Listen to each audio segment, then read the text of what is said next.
আসসালামু আলাইকুম। আজকের ভিডিওতে আলোচনা করব রেল লাইনের কোন অংশকে কি বলা হয়। বর্তমানে বাংলাদেশে রেল লাইন অ্যাভেলেবল, যার কারণে এই রেলের সাথে সবাই কম বেশি পরিচিত, কিন্তু কোন অংশকে কি বলা হয় সেটা কিন্তু অনেকেই জানি না। আজকের ভিডিও দেখলে আপনারা জানতে পারবেন রেলের কোন অংশকে কি বলা হয়। প্রথমে আসি, ট্রেন যেটার উপর দিয়ে চলাচল করে, যে লম্বা সরু লোহার পাত, সেটাকে বলা হয় রেল।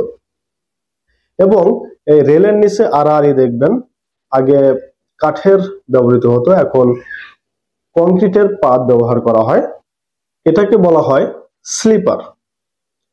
এবং এই স্লিপার এবং যে রেল, এই দুটাকে সংযোগ করার জন্য যেটা ব্যবহৃত হয় সেটাকে বলা হয় ফেসিনেটস।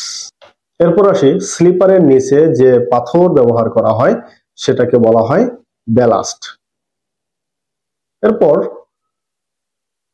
এই দুইটা রেল লম্বালম্বি ভাবে সংযোগ করার জন্য যেটা ব্যবহৃত হয় সেটা হচ্ছে ফিশ প্লেট। এরপর স্টেশনের যে উঁচু অংশ থেকে ট্রেনে উঠানামা করা হয় সেটাকে বলা হয় প্ল্যাটফর্ম।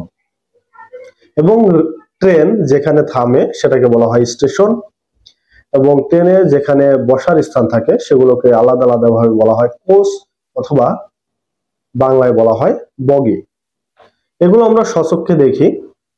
এর বাইরেও কিন্তু দুটো লেয়ার আছে মাটির নিচে, সেটা আমরা দেখি না। একটা হচ্ছে সাব ব্যালাস্ট, অর্থাৎ পাথরের আরেকটা লেয়ার থাকে এই ব্যালাস্টের নিচে।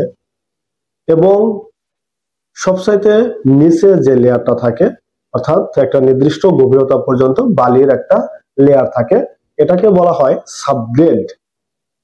আজকের ভিডিওতে আমরা জানলাম রেল লাইনের কোন অংশকে কি বলা হয়। যদি ভিডিওটি ভালো লাগে অবশ্যই লাইক, কমেন্ট, শেয়ার করবেন। পরবর্তী ভিডিও সবার আগে পেতে চ্যানেলটা অবশ্যই সাবস্ক্রাইব করবেন। ভালো থাকবেন, সুস্থ থাকবেন।